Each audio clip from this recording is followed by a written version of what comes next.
নজর রাখতে হচ্ছে খড়গপুরের দিকে। গুরুত্বপূর্ণ খবর, খড়গপুরে তৃণমূল নেতাকে মারধর।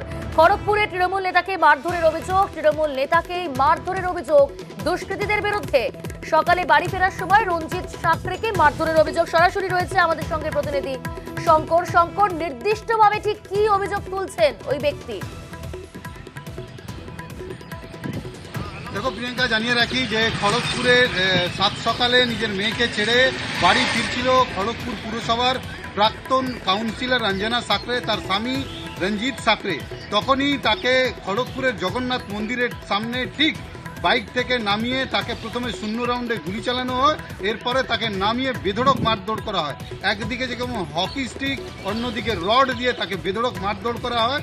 গুরুতর আহত অবস্থায় তাকে খড়গপুর মহকুমা হাসপাতালে নিয়ে আসা হয়েছে, সেইখানে তার চিকিৎসা চলছে।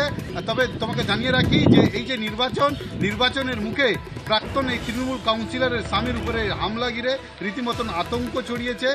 কদিন আগেই এই খড়গপুর পুরসভার 15 নম্বর ওয়ার্ডের যে বর্তমান কাউন্সিলর রয়েছে তার বাড়িতে বলা যায় তার স্ত্রীকে হাত পা বেঁধে লুট করা হয়েছিল, ছিনতাই করা হয়েছিল। এরপরেই এই কদিন না কাটতে ঠিক ওই ওয়ার্ডেরই প্রাক্তন তৃণমূল কাউন্সিলরের স্বামী অঞ্জনা সাকরের যে স্বামী রঞ্জিত সাকরের উপরে এই ধরনের যে হামলা, যা মারধরের ঘটনা, রীতিমতন আতঙ্ক এবং প্রশ্ন তুলছে যে কি করে এই ঘটনা ঘটলো বা কারাই ঘটালো। যদিও ঘটনার তদন্তে নেমেছে খড়গপুর টাউন থানার পুলিশ। ইতিমধ্যে খড়গপুর টাউন থানার পুলিশ তার সঙ্গে কথা বলে জানতে চাইছে কে বা কারা এই ঘটনা চালিয়েছে। প্রিয়াঙ্কা, বেশ, ধন্যবাদ শঙ্কর।